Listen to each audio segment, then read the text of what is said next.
Okay.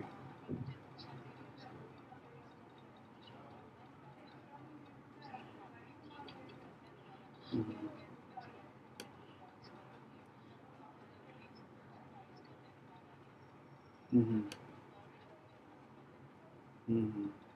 ਤੇ ਉਹ ਦੇਖ ਲਿਆ ਮੈਮ ਟੌਪਿਕ ਨਾ ਆਨਲਾਈਨ ਹੈਗੇ ਸਾਰੇ ਪਏ ਹੋਏ।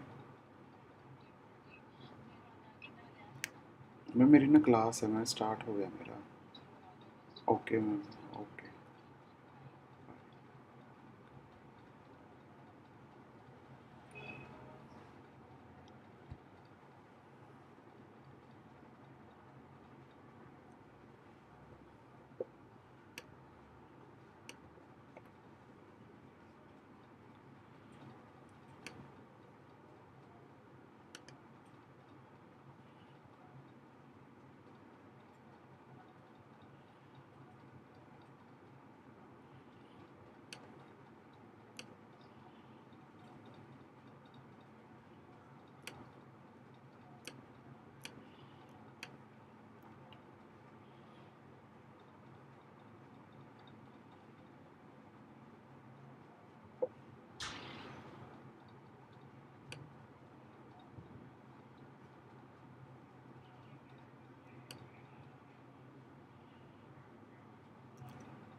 So welcome class for today.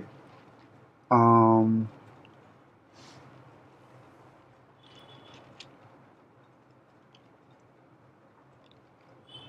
so today we will be dealing with the left part from the yesterday. That is um,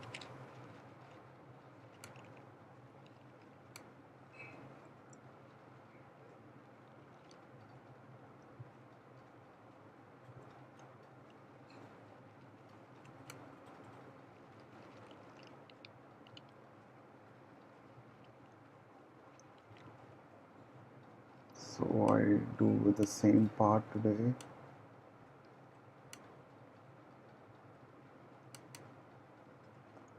So as we are dealing with the proteomics, so we continue with the proteomics part, like how to isolate the protein, quantification, and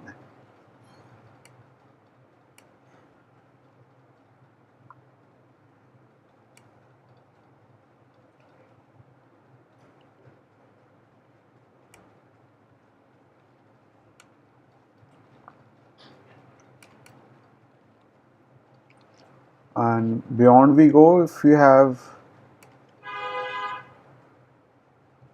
good evening, good evening.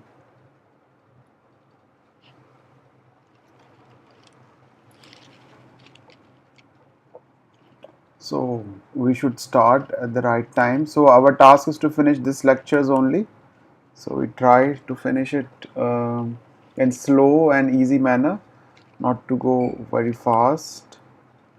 And yeah, so as we know, proteomics dealt with the part of the proteins, how we isolate, how we quantify, and how we purify them.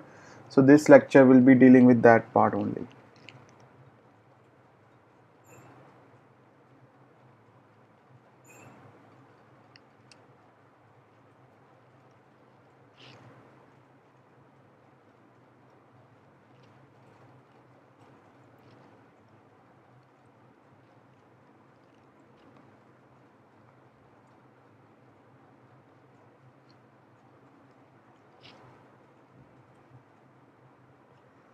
Let me just give me a second, then we start the lecture.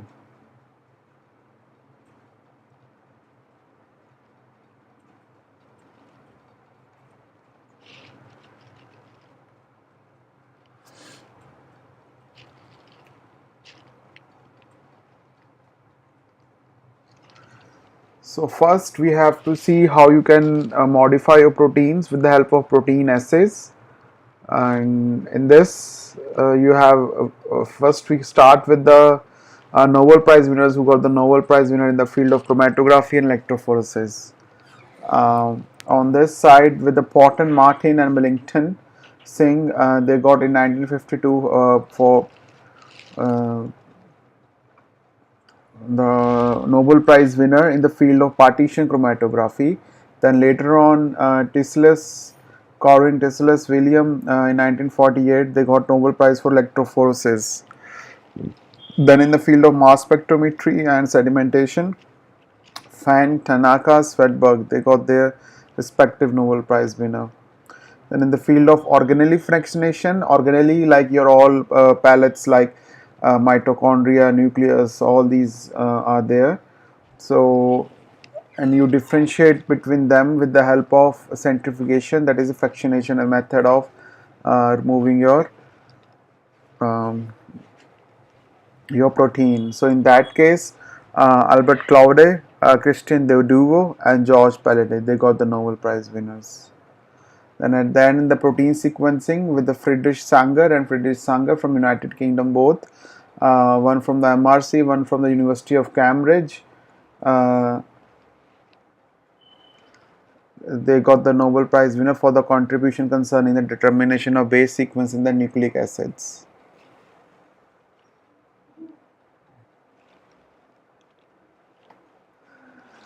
Then in the protein assays, a biochemical or biological means used to determine the presence of target protein, for example, enzyme activity, specific label, functional proteins such as binding.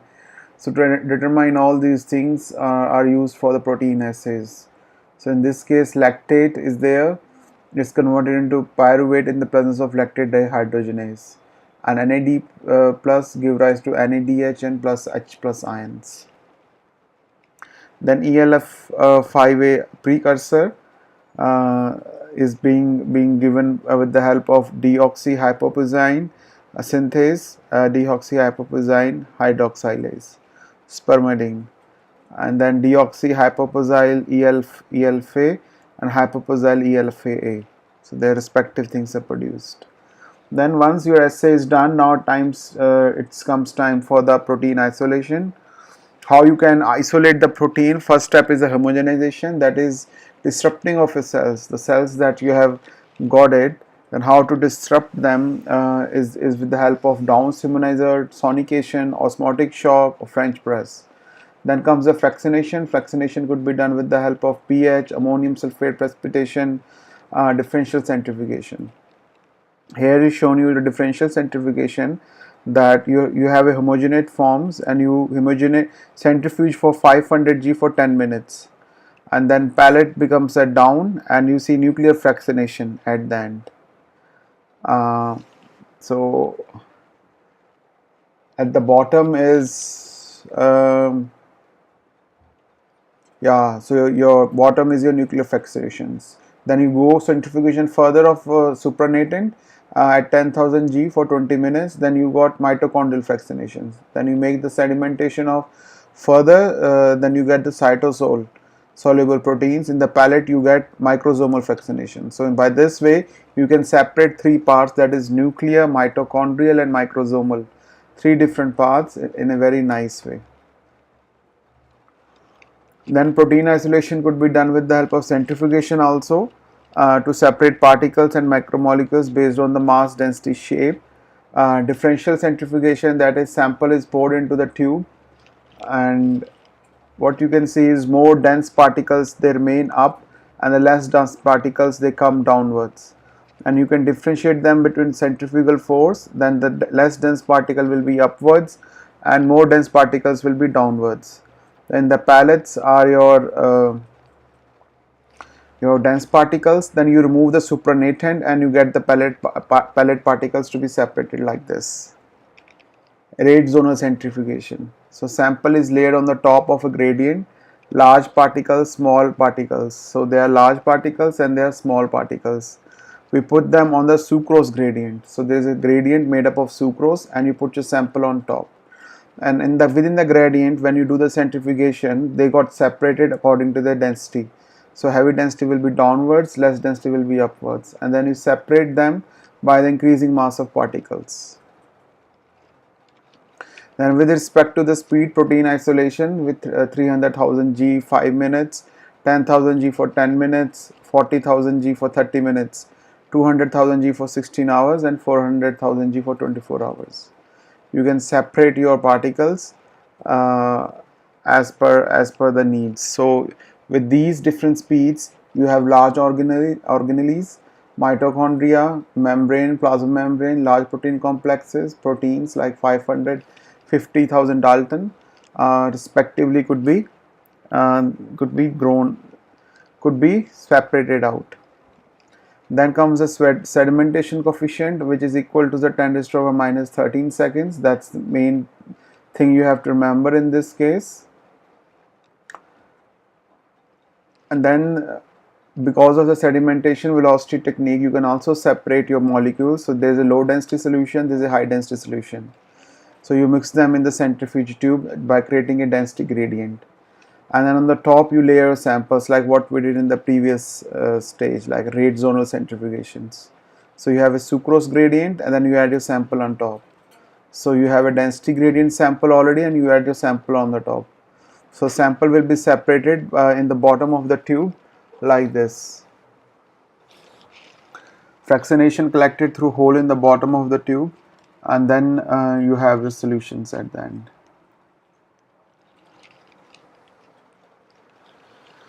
So as per the sedimentation coefficient versus density, so your molecules could be presented like this. RNA would be here, DNA could be here, ribosomes having the large molecules, most viruses will be here, microsomes, mitochondria, chloroplast, nuclei respectively could come down here. Then comes the protein quantitation, how you can quantify your proteins. There are two methods, that is Lowry method and Bradford method. In Lowry method in protein determination, you can do it from 10 microgram to 1000 microgram, but it's not so specific. Whereas Bradford is simpler, faster than Lowry method, is subject to be less interference. It is quite specific. The Commercy blue dye appears to be most readily used to organelles and lysyl residues of proteins.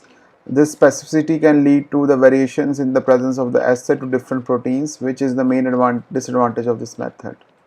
So you can check from 5 to 25 microgram per ml of your samples in this case.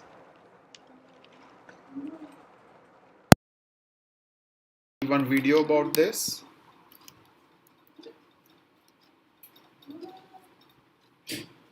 In this video, you will learn how to perform protein quantitation using the Bradford assay. Protein quantitation is one of the most commonly performed procedures in a biotechnology laboratory. In this activity, the protein concentration in milk will be measured using the Bradford assay. For this activity, you will need 1x Bradford reagent and 1x phosphate buffered saline, or PBS. Using a 20 to 200 microliter micropipette, set the pipette to 98 microliters. Pipette 98 microliters of 1x PBS into an empty microcentrifuge tube labeled sample.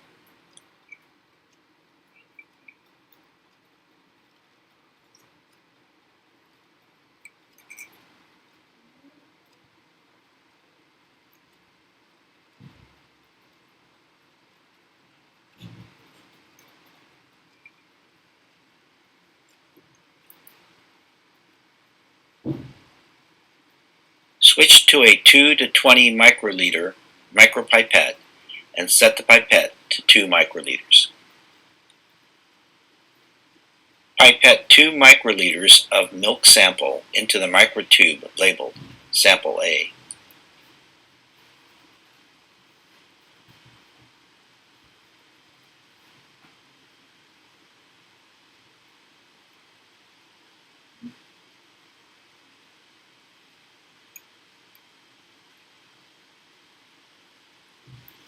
Mix the milk sample and PBS by either pipetting or vortexing. This mixture has diluted the milk to 1 part in 50. Label 2 cuvettes, one control and the other sample. Do not handle the cuvette where the light passes through, and make certain your labels are well above this area. Pipette 20 microliters of diluted milk sample into the cuvette labeled sample, and 20 microliters of 1x PBS into the cuvette labeled control. Next, we will set up protein standards. See your protocol for the correct concentrations. Label a cuvette for each standard and mark it with the corresponding concentration.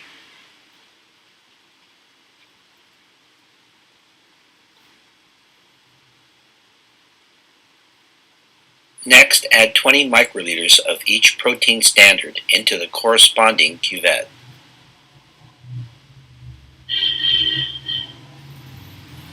Make certain you use a clean pipette tip for each sample.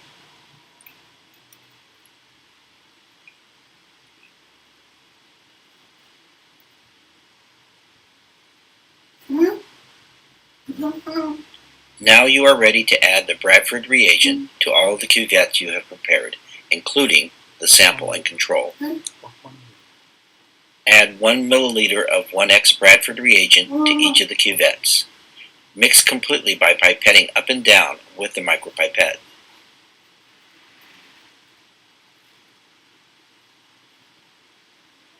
Incubate the cuvettes at room temperature for 5 minutes. After 5 minutes, visually compare the cuvette containing the milk sample to the cuvettes containing the protein standards. Determine the standard that most closely matches the color of the milk sample. Estimate the protein concentration of the milk sample based upon the visual comparison.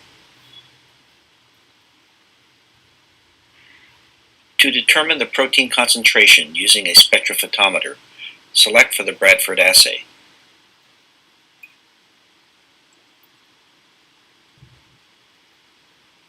When asked to insert blank into the spectrophotometer, insert the cuvette labeled Control. Use the blank to set the spectrophotometer to 0 absorbance, or 100% transmittance. If instructed, read the absorbance of the 7 protein standards and record the absorbance values. Remove the cuvette labeled blank and insert the milk sample into the spectrophotometer. Read the absorbance and record the value.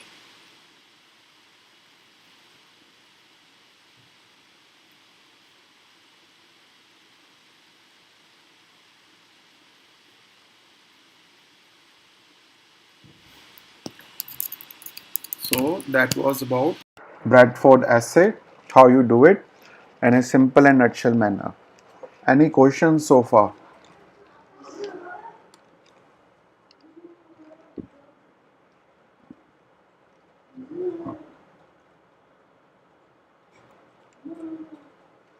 You have to do the same experiment again, Sagar. So whenever this happens, when there is a hole in fractionation distillation, then you have to do it again if this happens. This happens to me also many times, so we have to do it our things on our own again.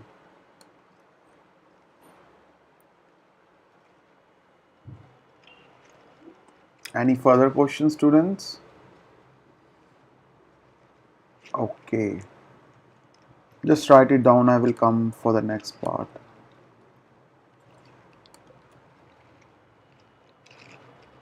Then comes the protein quantitation. Another method. It was published ultra-sensitive fluorescence-based protein quantitation done in the 2003, under which there was they add dye to the samples and they heat for 10 minutes, then cool to room temperature. Then you get the fluorescence.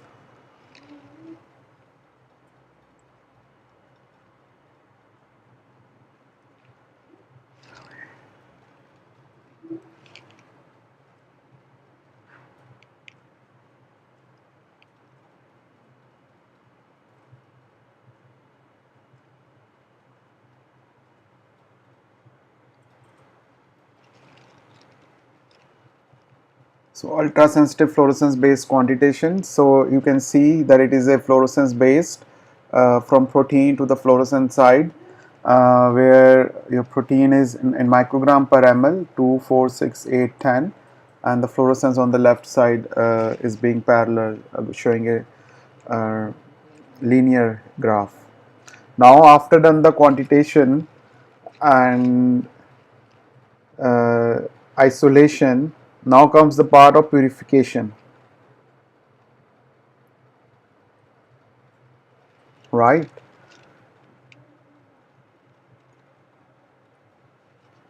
So here you can see it is a technique to remove small molecules from the protein solutions to change the buffer or to change the buffer composition of the protein solution. So dialysis tube, these are the dialysis tube or a bag is made of cellulose and different cutoff range, and it has different cutoff range to remove samples. Initially at the start of dialysis your small and large molecules are together, but at equilibrium they are removed and you have mainly the large molecules present inside. So let's see one video about that.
So that's it.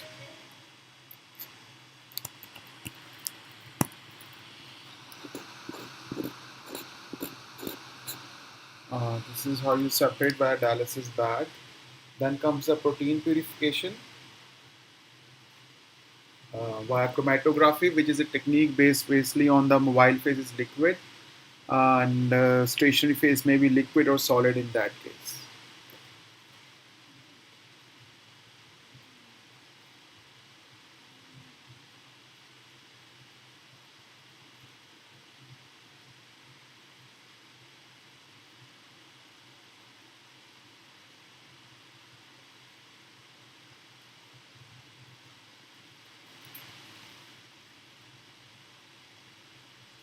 Separation of proteins in this case, first case is the gel filtration chromatography, where you have a protein sample and then you do the molecular exclusion of the gel. Then they are separated as per their mass. So first the heavier will be down, then the light, then the lighter ones. So here you can see the large molecules cannot enter, so they are beads, carbohydrate polymer beads inside it. And then the smaller molecules get attached to these aqueous beads within these beads. The rest they started to migrate towards downwards. And separation of proteins by size, gel filtration chromatography, layer sample on column. So you have a layer of samples. You put your large proteins and small molecules together, and then these large molecules they started to go downwards, whereas small molecules they got attached to your beads. And then after the removal of it via wash buffer, you can have your samples as per requirement. So separation of proteins by gel size, so gel filtration chromatography. Here we can see Cephedex G75, Cephedex G10, and there's a hemoglobin Hb. Mercury is being put in up there, and the mercury is being here. So it's different for different phases. So let's see one nice video about that. We're starting with gel filtration medium. This is Cephedex G50. The number here gives you an approximation of the size exclusion. So this is will exclude proteins above 50 kilodaltons, 50,000 molecular weight. Inside is a white powder. In the speaker I put 9 grams of the G50 powder, and I swelled the powder overnight using this tris buffer, 30 millimolar tris buffer, pH 8.0. You can see that the 9 grams has swollen up to a volume of about 90 milliliters, almost 10 milliliters per gram of solid. Now I'm going to gently stir the gel. It's important not to stir this too vigorously. Don't mechanically stir this. That can break your gel particles up into very fine dust, which will impede your flow rate in the column. So this is making a slurry. I'm using a sawed-off pipette to transfer my slurry to the column.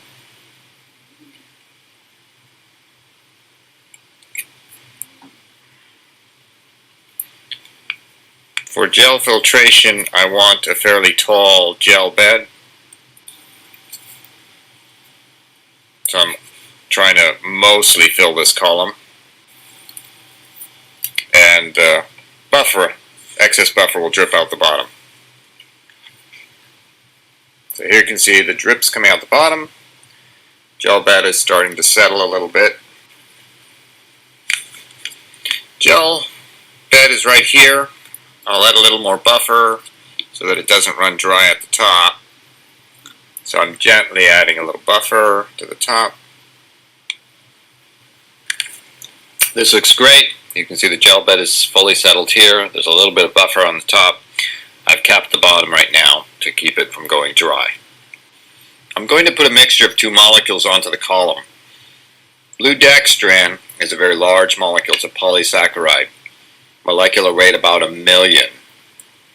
Fluorescein, on the other hand, is a small molecule. Molecular weight about 350 grams per mole. I chose these two molecules because they're nicely colored, so I'll be easily able to see the separation visually as they go through the gel filtration. I've drained the buffer, so now there's no residual buffer on top of the gel, and I've made a mixture of a total of 0.8 milliliters, 400 microliters of the fluorescein, 400 microliters of the blue dextran. Nice green color. I'll separate these on my gel. For this size column, this is getting near the maximum I would put on the column. I'm using a Pasteur pipette to gently load my material onto the column without disturbing the gel bed.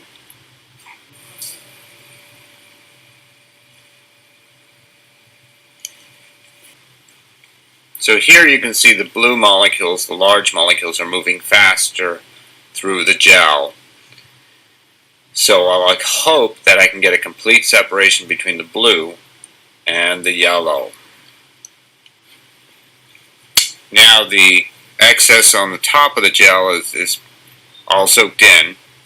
So I'm adding buffer very carefully to the top of my gel filtration column. I'll just add a fraction of a milliliter first to help get everything into the gel before I add a large volume of buffer. So now the separation has proceeded somewhat. I'm going to try to add a decently large volume this time of buffer on the top. About a milliliter would be great. If I do this well, then the buffer that I put on the top remains colorless because all the colored molecules have already gone into the gel.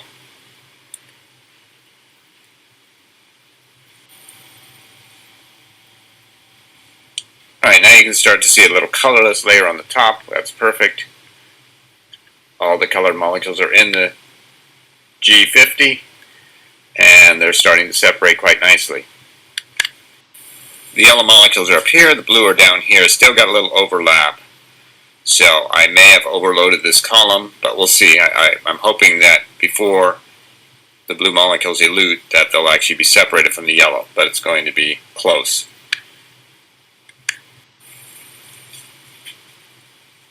So out of the bottom now, blue liquid is dripping. You can see I do have a colorless layer starting to develop here. The fluorescein has been slowed down by the gel filtration. The blue dextran is coming through.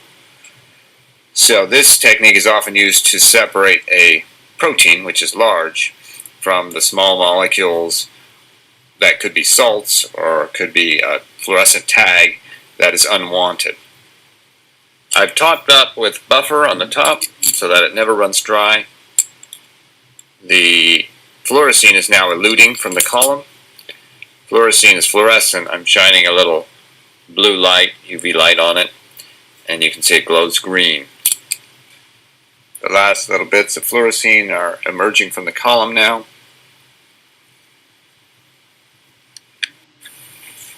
Here's the fractionation. This first tube has nothing in it. So this volume, which looks to me about 2.5 milliliters, is called a void volume, where nothing comes out. But then the blue molecules, the blue dextran, came through the column swiftly. So this is about a milliliter. Some of the blue dextran tailed into the next fraction. This is low concentration. Then I have a nearly colorless fraction here, and then the fluorescein starts coming out here. Fluorescein stopped coming out right about here. So the total volume will be 2.5, 3.5, 4.5, 5, 6, 7, 8, 9, about 10 milliliters is the total volume, which is what I would expect for a column of this size. Often what you want is just this first fraction with the large molecules. If you're trying to desalt a protein or remove the unbound label from a protein, then this is the fraction that has value. These fractions would just be junk. The original mixture, you can see, glows nicely, and what I believe is isolated blue dextran from the column has no glow in the UV. That's a sign that I have successfully separated out all the fluorescein from the blue dextran. So the column, if I've done it well, comes out completely colorless. It's reusable. Sometimes microorganisms like to grow in the cephadex, so if you want to preserve your column for a long period, keep it in the fridge, certainly. And sometimes azide is added to the buffer to prevent growth of microorganisms.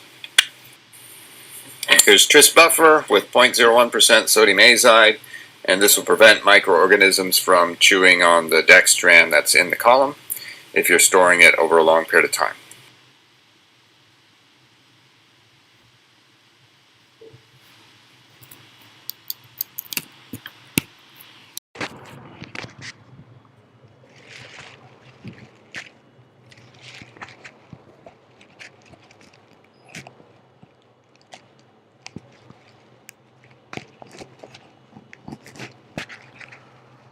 So I hope this was clear.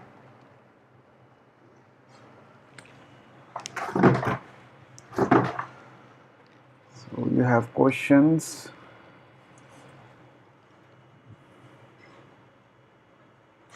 Any other technique estimating vitamins except ELISA method could be used. ELISA is really great. Why we use CBBG25 dye, not C? We both are used actually.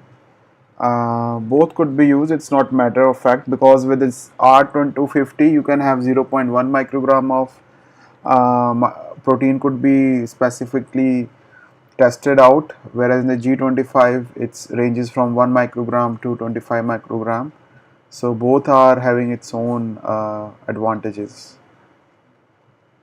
In the group, if we extend the deadline for submission of review, as many of us, so if you extend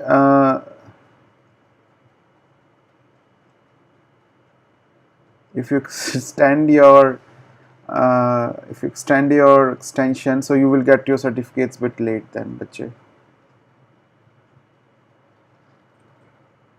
Bache, Ankita, you have a lot of questions on each things, and initially you also asked for to switch us, so that's why I try to mute you. Okay, that's good. You have good questions actually. Can we separate protein like globulin, albumin by size exclusion methods? If it is a big protein, then yes, you have to choose cephadex as per the molecular levels, and you can differentiate between them. Sodium azide is used to help to review paper is 20th of August, 20th of September. So you can send it us to by 20th of September. And sodium azide is used for to protect, to keep it protection, so it get attached to a gel, so it doesn't let any microbial infection to be done there. Yeah, so that's why we use that method. So let's go for the next part, that is ion exchange chromatography. Then positively charged binds to the negatively charged beads in this case. So you have negatively charged bead flowing out there. So you have a beads in this case negatively charged. You have protein molecules of positive and negative. Positive binds to the negative one and the negative binds to the positive one. So proteins in a solution that has a low ionic strength is added to the column, and the protein interacts with the beads while electrostatic interaction. Resins carrying the positive charges are called anion exchanger because anions will exchange on this type of column. So they could be divided into two parts, that is anion exchange chromatography, cation exchange chromatography.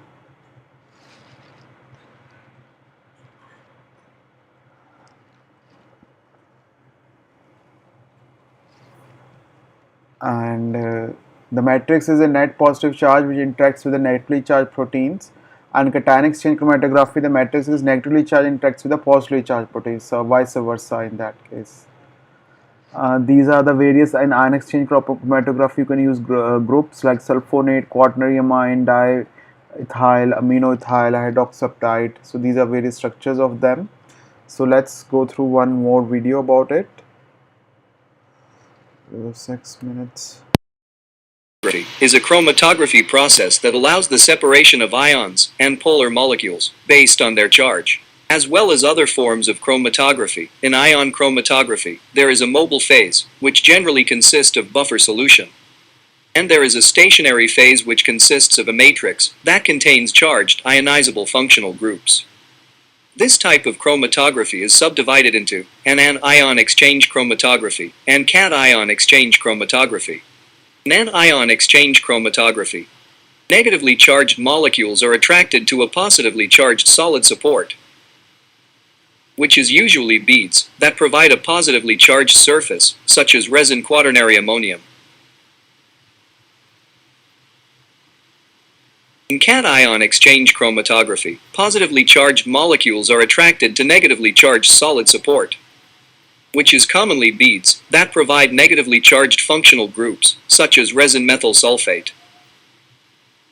Ion exchange chromatography is frequently used for the separation and purification of proteins. The basic process of this chromatography can be represented in 4 steps: conditioning or equilibration of the stationary phase, sample loading, washing, and elution of the retained molecules. The first step is the equilibration of the stationary phase to the desired start conditions. The pH and ionic strength of the sample buffer are selected to ensure that, when sample is loaded, proteins of interest bind to the medium, and as many impurities as possible do not bind. Therefore, the same buffer is used for the equilibration of the stationary phase. When equilibrium is reached, all stationary phase charged groups are bound with exchangeable counterions, such as chloride or sodium.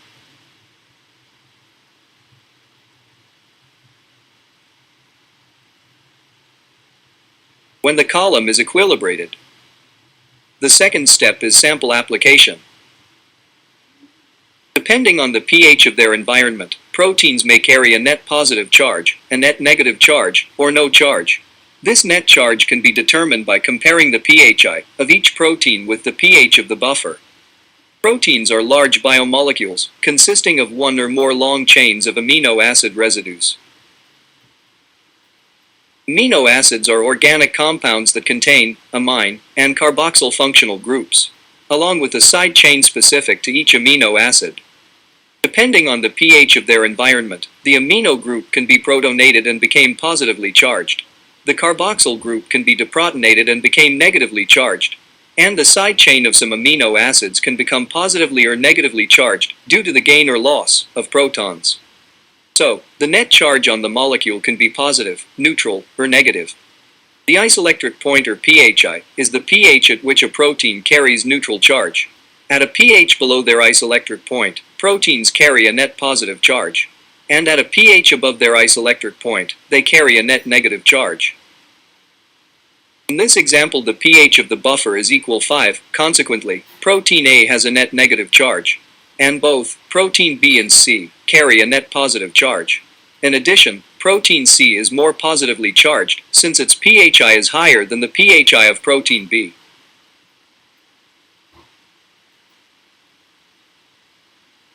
If we apply cation exchange chromatography, protein that has a net positive charge, it will bind to the negative charge beads of the stationary phase.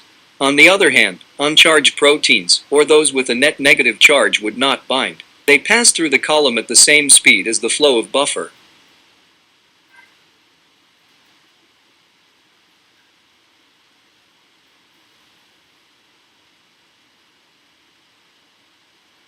When all the sample has been loaded, the next step is column washing. The column is washed with start buffer.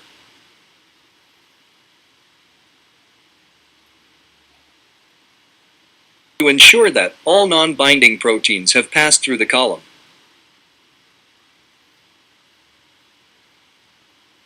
When all the sample has been loaded and the column washed, conditions are altered in order to elute the bound proteins. Most frequently, proteins are eluted by increasing the ionic strength of the buffer, or, occasionally, by changing the pH. As ionic strength increases, the salt ions compete with the bound components for charges on the surface of the medium, and one or more of the bound species begin to elute and move down the column. The proteins with the lowest net charge at the selected pH will be the first ones eluted from the column, as ionic strength increases. Similarly, the proteins with the highest charge will be most strongly retained, and will be eluted last.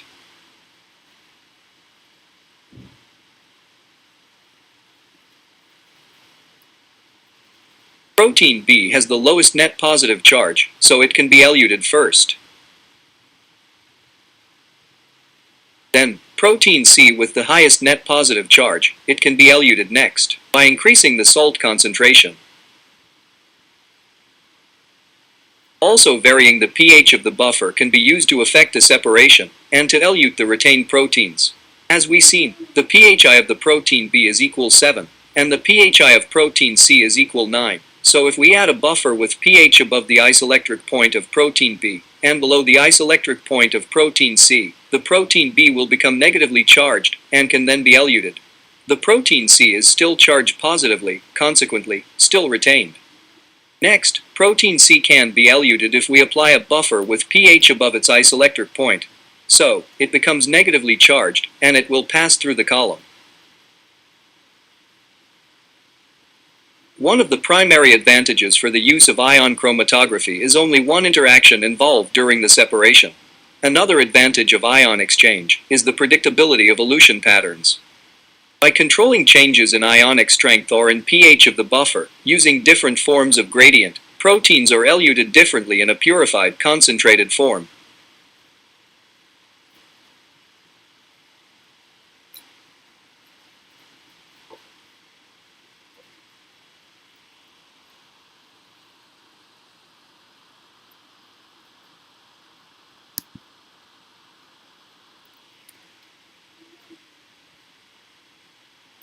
Of course, we have a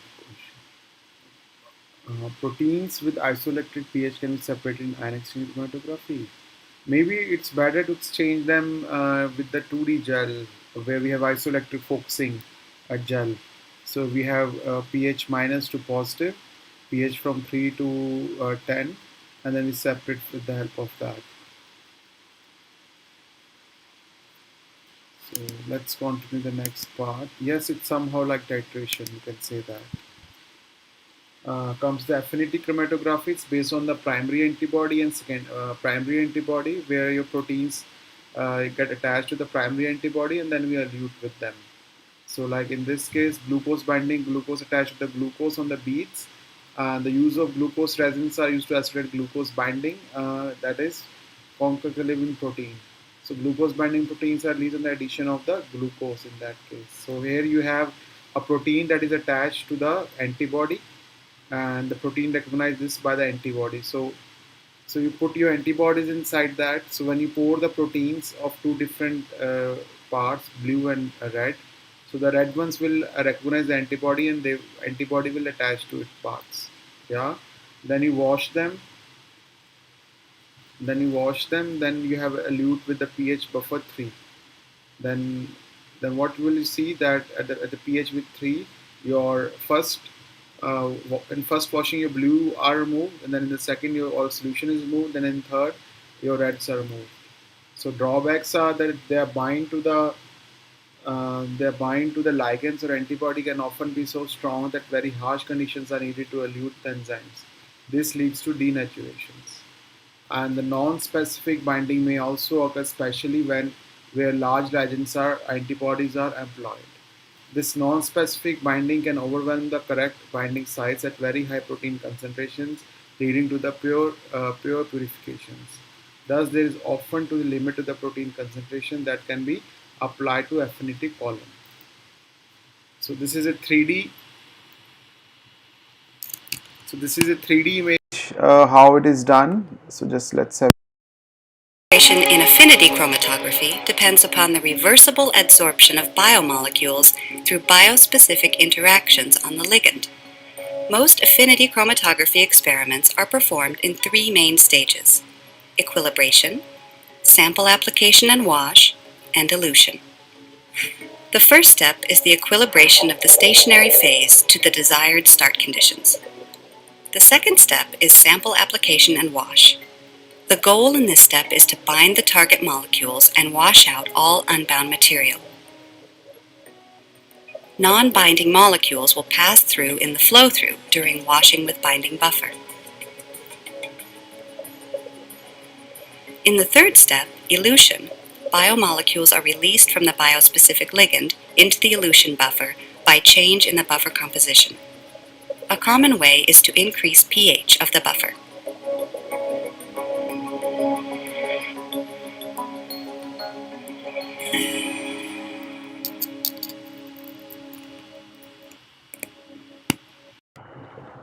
So that was simple as it is.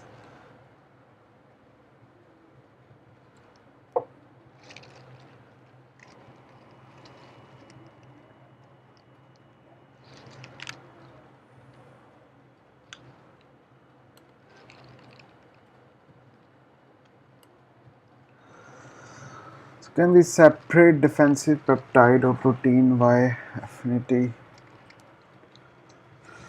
No answer to that. Sorry for this.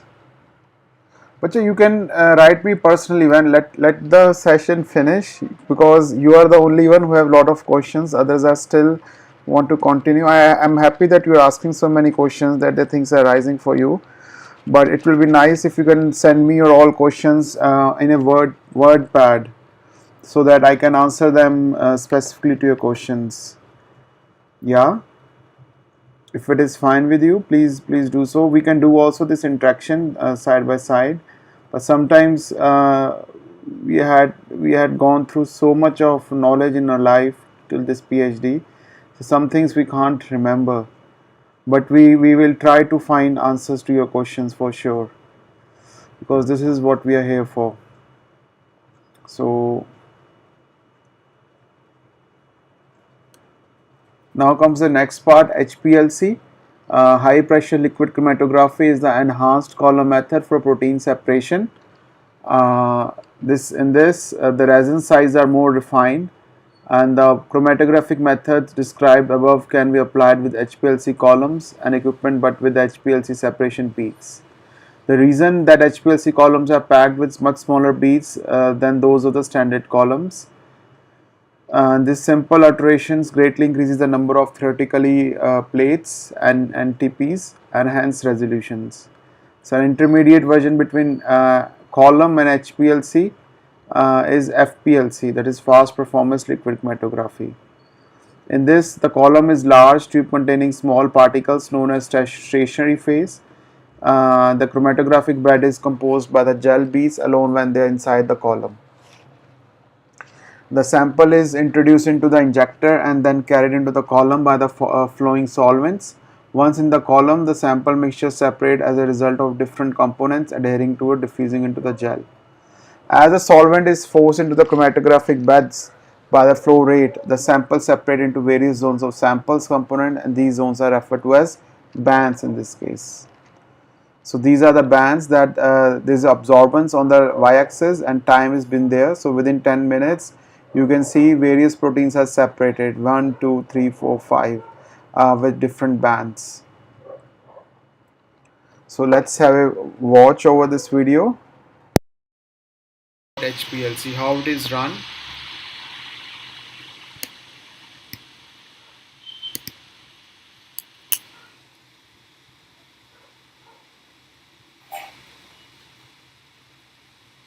HPLC stands for High Performance Liquid Chromatography, but could equally well stand for High Pressure Liquid Chromatography.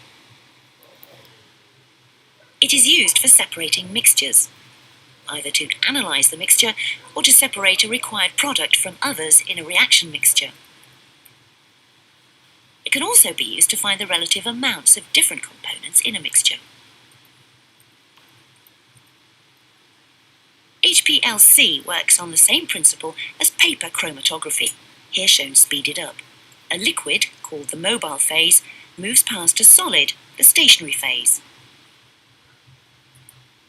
In paper chromatography, this stationary phase consists of water molecules bound to the cellulose in the paper.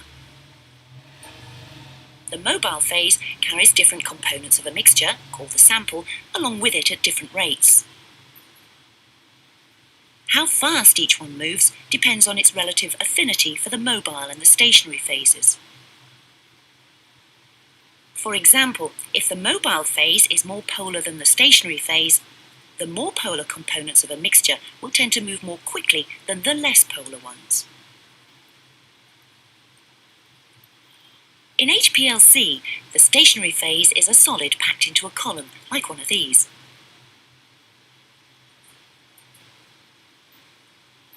This particular column contains silica particles to which C8 hydrocarbons are attached, making the stationary phase nonpolar.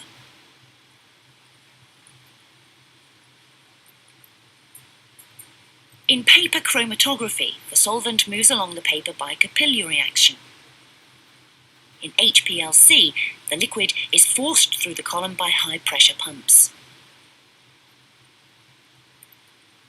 The whole apparatus looks like this. These bottles contain solvents. Two solvents can be mixed in any proportions to give a mixture, the liquid phase, of suitable polarity for the separation that is being done. In this case, one solvent is water, very polar, and the other ethane nitrile, less polar. The operator can decide on a mixture with the correct polarity for the separation she is doing. These are the pumps. They produce a pressure of 15,000 kilopascal of the atmosphere, hence the name high pressure liquid chromatography. If a single sample is to be run, it is injected into the solvent stream here, in the injection port, via a hypodermic syringe. Alternatively, several samples can be run in succession by loading them into this auto sampler, which will run them in order without.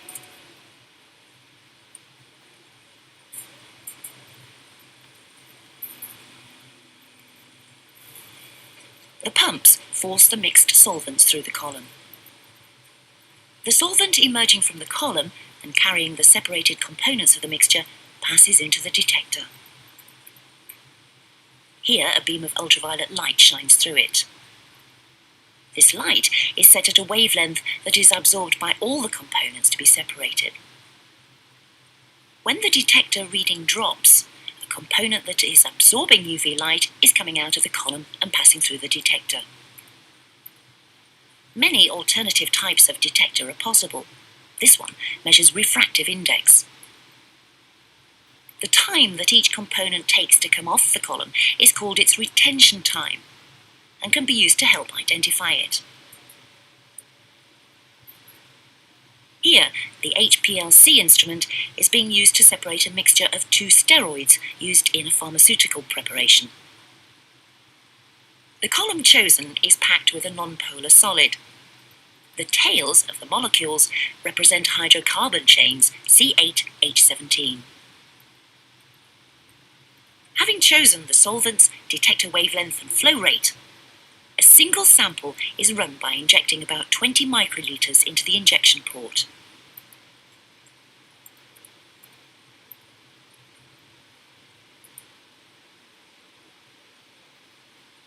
The more polar component comes off the column first, followed by the less polar. The peak at retention time, 1.5 minutes, represents other ingredients used in formulating the product. This is the pharmaceutical product, and behind it, its chromatogram.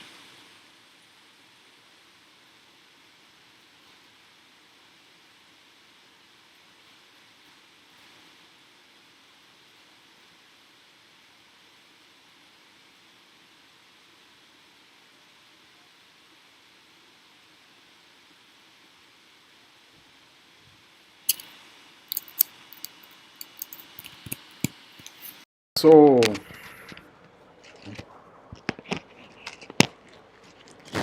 I hope this chromatogram and HPLC is clear. And next part is FP. So if you have any questions.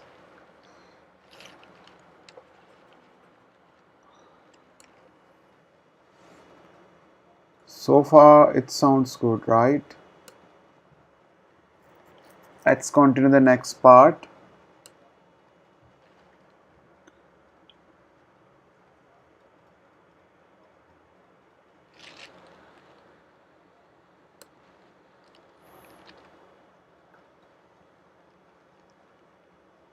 SDS page itself is a Western blotting.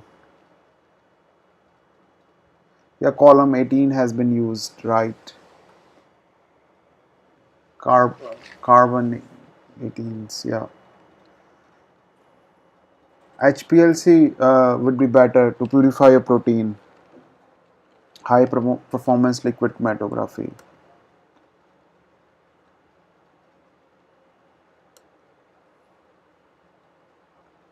So next, so fast performance liquid chromatography. It's a type of liquid chromatography where the solvent velocity is controlled by pumps. The pump controls the constant flow rate of the solvents. The solvents are assessed through the tubing from an outside reservoir, and the flow rate of the solvent is set through the computer input and controlled by the pumps. Gel electrophoresis we deal in details in later parts, so I try to skip this part. So mainly in this, what you see is you have mixture of proteins, large, small and smaller, middle and smaller. So large proteins are coming up at top, middle are in the middle, and the small at the bottom. So that's basically your proteins are being separated out in the SDS page. So here you have acrylamide and methylene bisacrylamide. So they both get attached and make this intensify chain of polyacrylamide gel.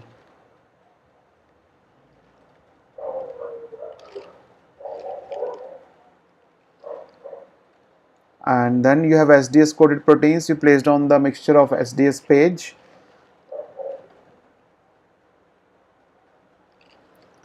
And then they are mixed, strained to visualize, separated by bands, and this is how your bands are being served like this. So these are the various bands of your proteins: lighter, lighter, lighter, darker, darker, darker, then lighter, lighter, and these are your molecular markers on the side. So you can save your gels for the future for the data keeping in 4 degrees Celsius for your further experiments. This is a fluorogram of 14 carbon based cellular protein in crude cell extract.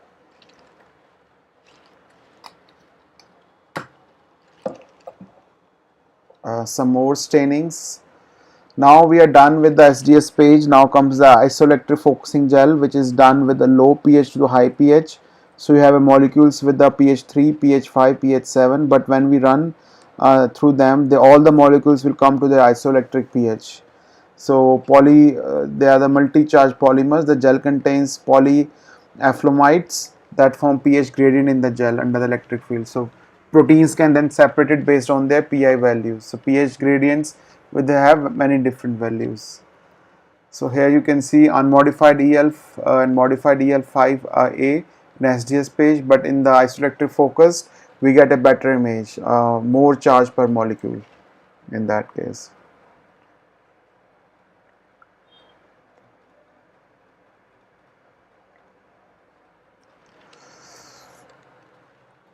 So to understand now how isoelectric focusing is done. So there's a protocol of protein precipitation for 2D gel electrophoresis.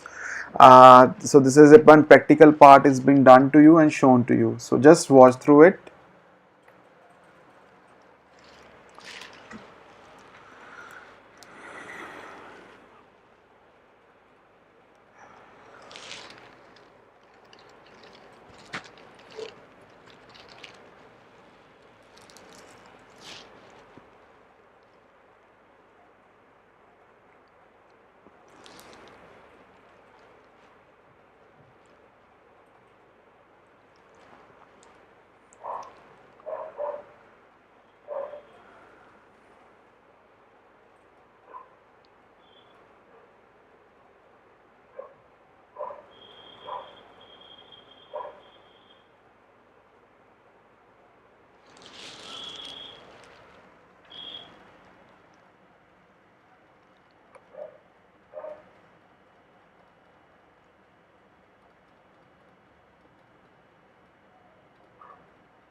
So you have your at the end precipitated protein, and this protein could be used for further isoelectric focusing gel and 2D gel also.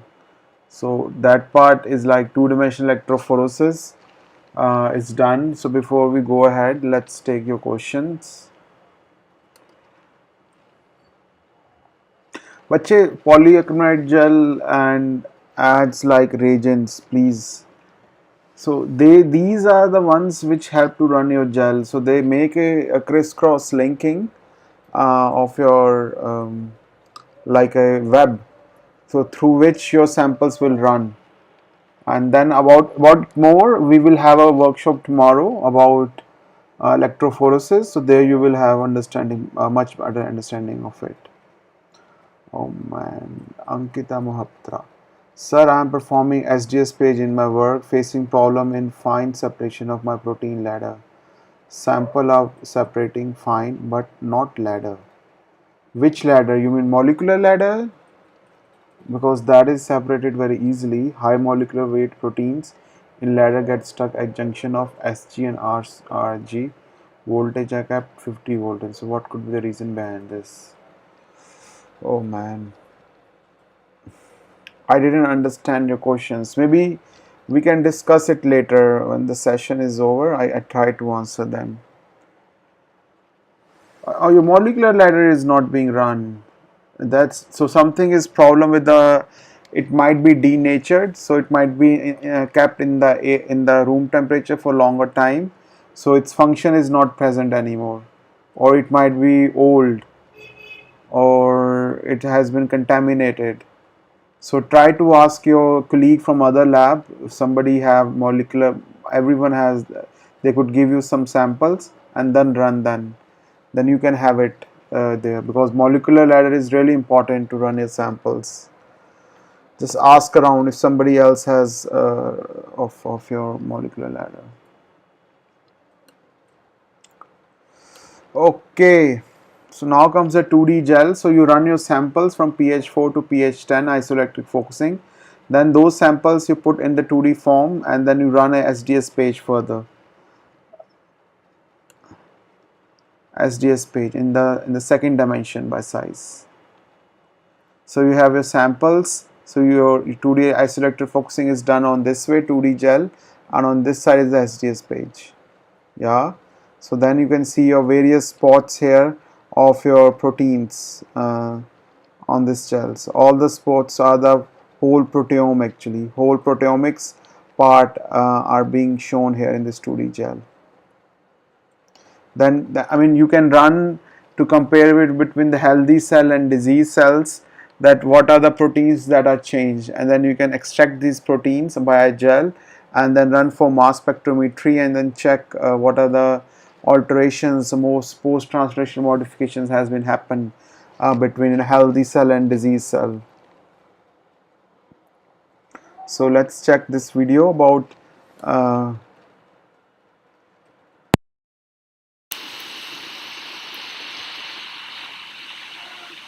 Hi, I'm Steve Freeby. I am a staff scientist at Biorad Labs. In this video, I am going to demonstrate how to run good reproducible 2D gels. The video is going to be broken into 3 segments. The first segment will be how to apply, sample, and rehydrate the Ipg strip. The second segment will be on how to equilibrate the Ipg strips in preparation for running on the second dimension gel. And the third segment will be staining of the second dimension gel. In this video, I hope that you get tips and techniques and tricks that will help you run good quality 2-dimension gels.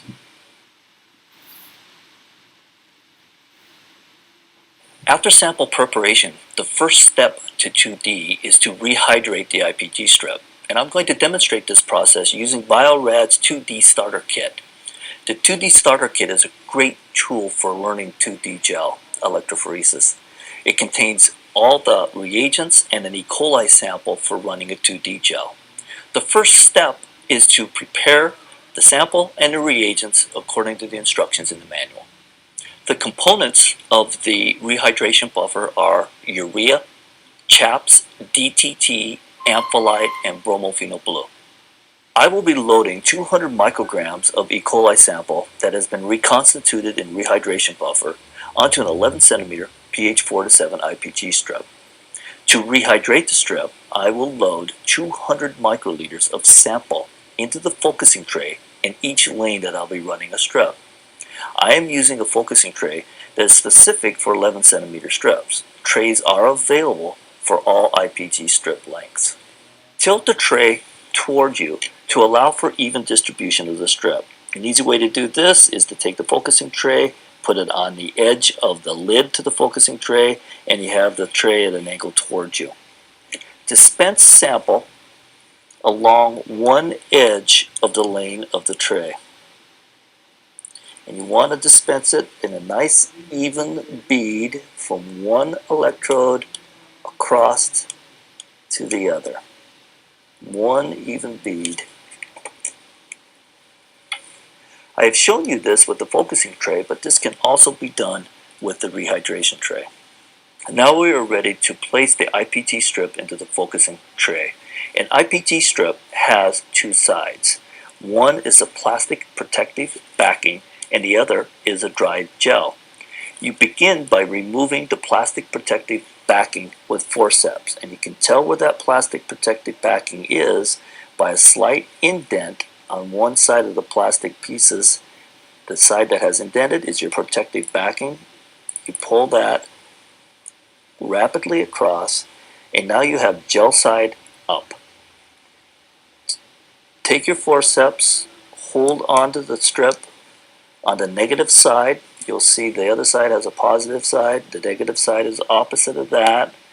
And you can always tell when the IPG strip is facing down, but you'll be able to read the numbers of the pH range of the IPG strip in the correct orientation.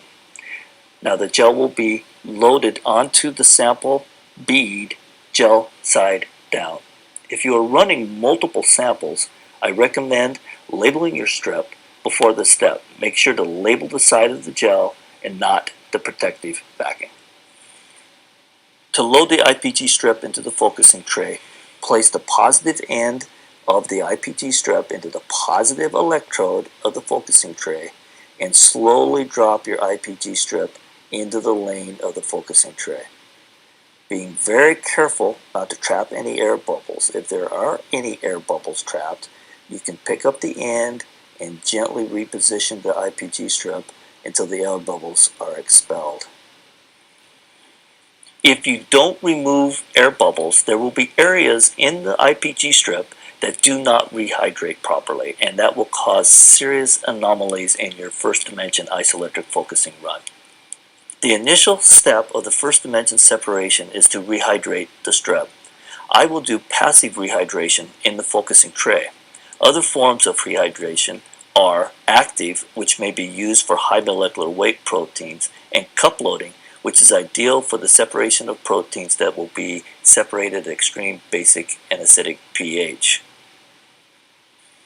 Place the focusing tray into the protein IEF cell, making sure to align the positive electrode of the focusing tray with the positive electrode of the protein IEF cell, and add enough mineral oil to cover the strip in each lane. The purpose of the mineral oil is to prevent the strips from drying out during the course of the rehydration and the run. Now I am going to program the protein IEF cell. Instructions for programming are provided in the protein IEF cell manual. Typical rehydration times are 12 hours and focusing time ranges from 6 to 8 hours. At the completion of focusing, if you do not have time to run the second dimension gel, first remove the strips from the focusing tray, blot off the excess mineral oil, and place the strips into a rehydration tray at minus 80 degrees C.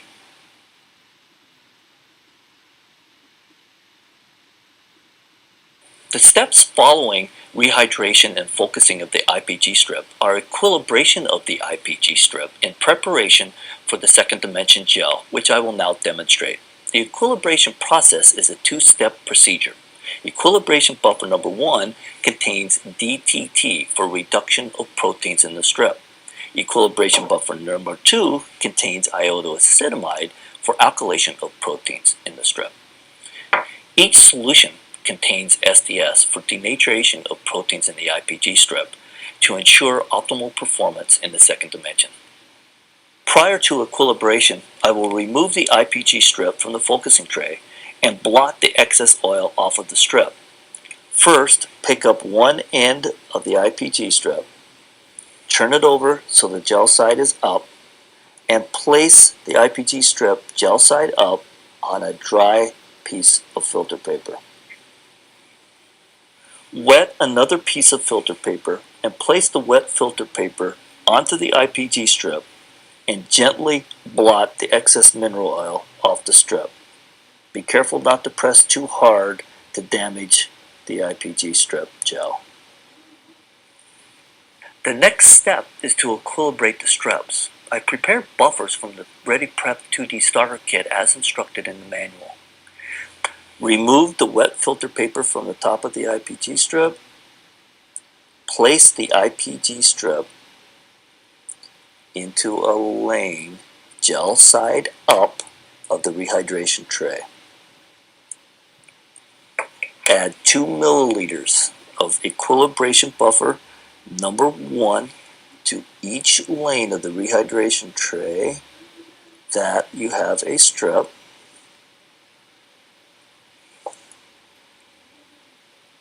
Place the rehydration tray onto a shaker rocker table for 15 minutes. Note that the rehydration tray has an angled end and a straight end. Whenever you're pouring out liquids, use the straight end so that it does not slide out of the tray.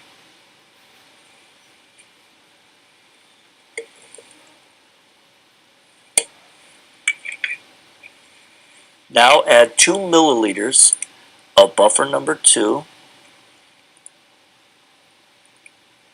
Shake for 15 minutes and pour out. At this point, the strips are ready to run on the second dimension gel.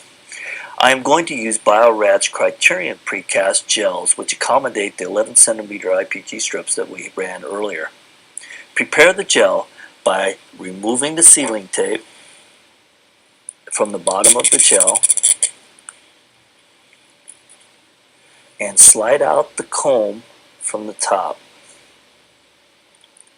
Rinse the wells with good quality DI water. Tap the water out into a beaker and then place the gel sideways and remove with a piece of filter paper the excess water from the wells. Be careful not to touch the bottom of the gel as it can damage the surface of the second dimension gel. We usually do this because unpolymerized acrylamide can cause anomalies in your second dimension gel if it's not removed. To remove the strip from the tray, place the forceps on the tray and gently push on the plastic backing of the gel to push the strip towards the angled edge. Lift up the strip from the right tab. I am going to rinse the strip off in running buffer that I have previously prepared. Dip 2 or 3 times. This will remove equilibration buffer number 1 and 2 that may still be on the surface of the Ipg strip. Place the Ipg strip gel side up. Place the plastic backing against the back of the cassette. Position the strip centered in the middle of the well with your forceps and gently push on the strip until it touches the gel. And you can tell when it's touching because you'll feel a little bit of springiness, a little bit of resistance. Don't push too hard. Now I will insert a Precision Plus standard plug, which is a broad range standard that has been embedded in agarose, into the reference well on the right side of the gel. Break off one plug, hold onto the handle and break off the spatula, and using the spatula, push out the agarose plug.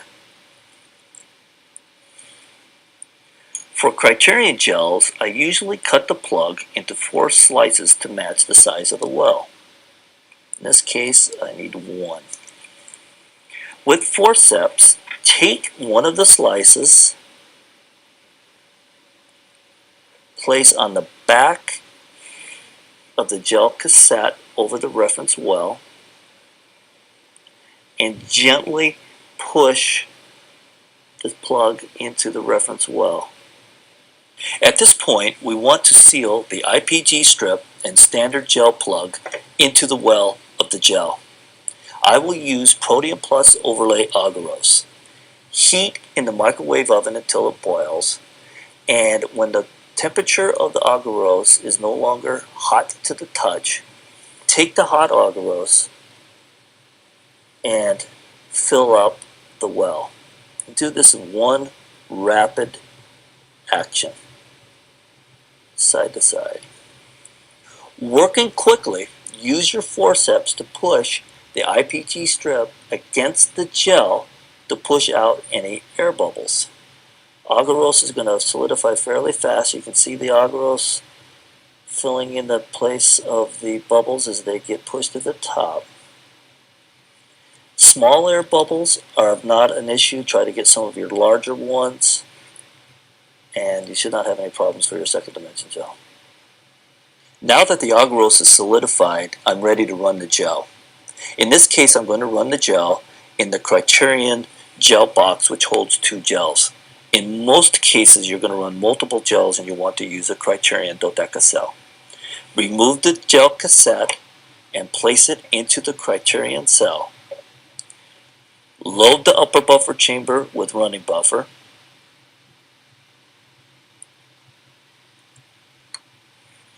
Place the lid onto the Criterion cell. Insert the leads into your power pack power supply. Program for 200 volts for 1 hour. Constant voltage. And start.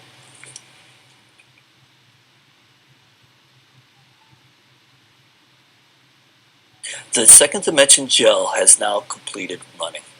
You know it is finished when the die front has reached the bottom of the gel. We're now going to remove the gel from the Criterion cassette and prepare the gel for staining. Remove the gel from the gel box, pour out the upper buffer,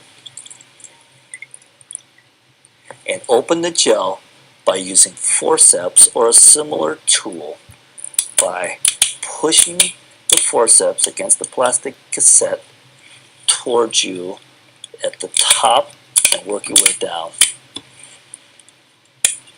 So fold open like so. After I open the gel cassette, I use forceps to remove the Ipg strip from the surface of the gel.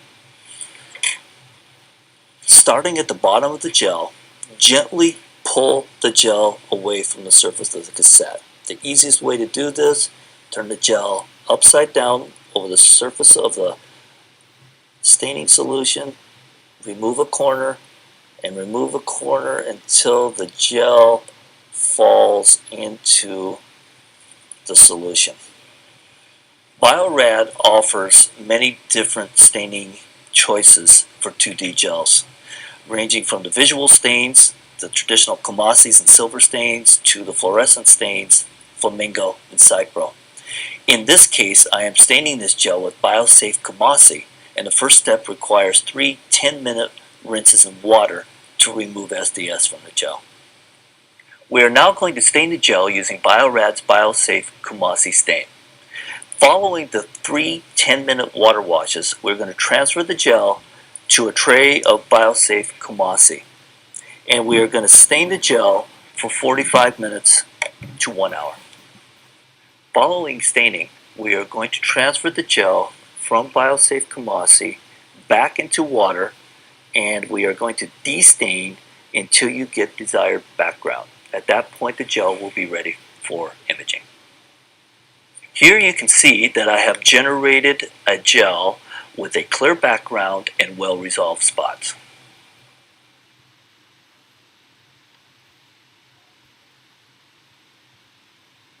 I have now completed the entire process for running a 2D gel. I hope that the techniques and tips will help you when you run your next 2D gel. As you have seen, Clean Sample and the Biorad 2D Starter Kit will help you generate good quality reproducible 2D gels. For additional information and techniques and tips on sample preparation and 2D gel electrophoresis, you can visit our Expression Proteomics website at www.expressionproteomics.com.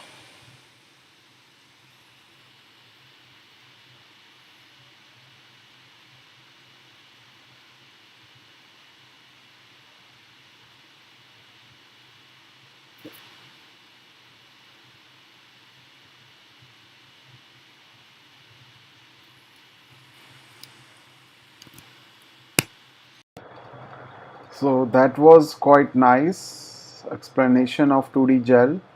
I hope whenever you have to go through this, you can go through these videos and start doing it. Now it's time for questions. Of course, our Ankita Mohaptra. So many questions. Other student doesn't have any questions. Only one person ever having questions today.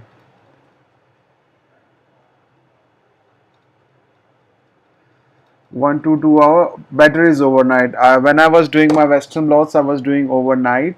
I never did them 1 to 2 hours staining. Always overnight. So it's a two day work. So the final gel pick is taken in a box in a camera where it is taken in the dark, and it is done by the software Image, and you can take the results out of it. So you take the image of it. No, it's nice. You are having what are you doing actually? Are you a PhD scholar or MSc thesis? Because these questions only person could have, the person who are doing by their own. They are having problems while doing the experiments. So I try my best. So sorry if I am not able to answer to your all questions, but I am trying my best to answer your questions to my best level. In staining, okay. I never did in silver nitrate staining actually. I always did the normal one with the Commercy blue, and I do with the nitrocellulose membrane transfer, and then go for yeah, normal gel. So especially that I used to take care is that I used to do it overnight, and the transfer is done in a good number of hours. So it took me almost 48 hours to get my results. So all the transfer of buffer, washing, everything has to be taken care. Each step has to be longer. That's what I did. I never take shortcuts in doing my experiments. I always try to do longer and feasible so that my gels are fine, and all the results that I want, I do it. I get the best out of it. Maybe it's not one side is there, one side is not. Maybe because of it's not being fully covered in your solution.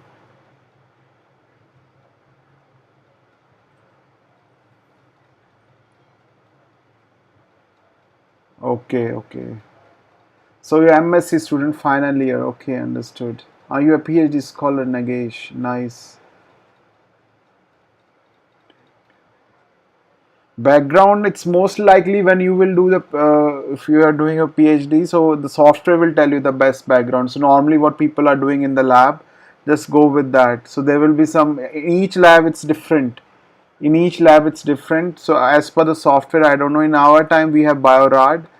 In 2017 I finished my PhD, so I don't remember by that time. To store your gels, you can store them in fridge, normal refrigerator, under the buffer solutions, tris buffer or any buffer that they will be better in it. So maybe in the transfer buffer you can put them, and you can put them for longer time and they will be fine with that. So I will share tomorrow one protocol from Germany. It's called Bible. For me it was a Bible in which your many things will be clear. So I will share as a PDF with you. Glycerol solution. Will it be fine in glycerol? Just ask your PI. So in our time we used to put in our tris buffer. Um, just take care that the staining gels doesn't dissolve in it, so they are fine with it. So take care of that, please. Okay, I can feel your all huddles that you're into your studies and you're getting to your results, making the best out of it. Could lead to it. Books I have shared you already on that platform. Books will not help. Just go through ResearchGate. ResearchGate is the Bible. And CBI, go through previous years papers with related to research, how people did that. Go through the methods. That will be helpful. So there are other students also waiting for us. So let's continue. So after this comes the um, oops, not this one, not this one. Malditov. Yeah, Malditov I have to teach you. So in the Malditov, you have matrix. You put your protein on top, and then you have laser beams, and then protein is being ion source is there. Then electric field is accelerated. Then further, the lightest ions arrive at the detector first. Then you check it via the transient recorder. Then laser triggers a clock with the help of that. So that's how you can check the things. Then you get insulin and beta lactoglobin being separated at different level of intensity, 1 plus H plus, L plus H plus. So you can have different F7 5733 and 18388 level of your protein separated in Malditov. So let's have this last video of this. Wooker Maldi-Toff process. Maldi-Toff analysis provides additional structural information for target molecules. As Maldi-Toff is a two-phase process. Fragmentation can occur by application of higher laser energies, known as LID, laser-induced dissociation, or a background gas can be introduced to promote ion collisions. This process is known as Collision-Induced Dissociation, or CID. Samples are co-crystallized with a suitable matrix on a sample carrier. The samples are vaporized by the laser into a vacuum while being ionized at the same time. During this process, the sample molecules can become excited. The now charged and excited particles are accelerated through the application of a high voltage, and fragmentation can occur as they travel through the flight tube. In this process, precursor ions and their respective fragments travel together at the same speed.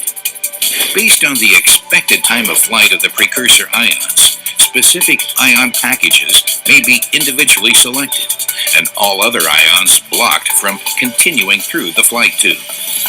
The selected ions are then re-accelerated, with the precursor and fragment ions traveling at different speeds towards the reflector detector. The ions travel via the reflector towards the detector, and thus a top-top spectrum is recorded. The detection of the selected precursor ion and its fragments creates a top-top spectrum. Whether fragmentation occurs through the use of higher laser energies or a collision gas, the structural details derived from the MALDI top-top spectrum provide a deeper analytical insight of the targeted compound.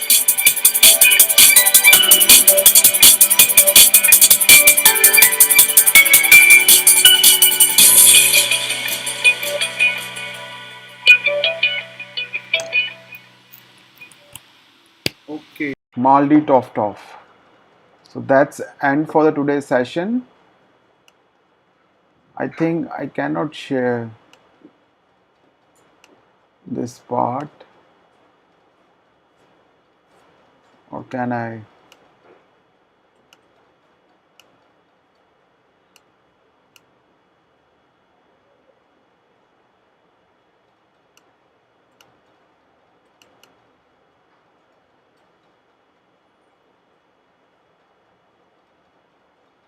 This is bigger than 100 MB limit, so I cannot share at the moment, but I will share these files later, maybe by Google Drive.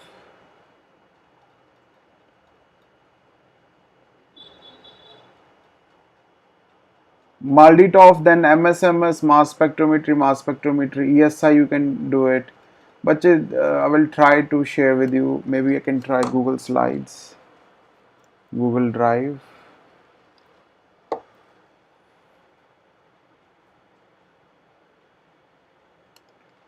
So you can do MSMS, electron spray ionization, could be also be done, electron ionization spray. So that is also possible.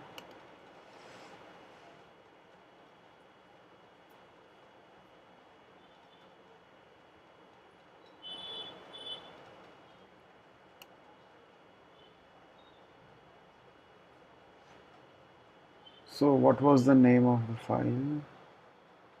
Protein quantification.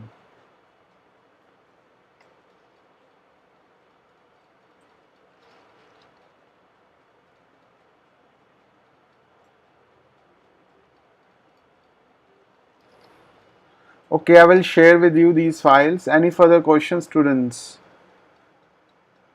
Let me see how can I send these files.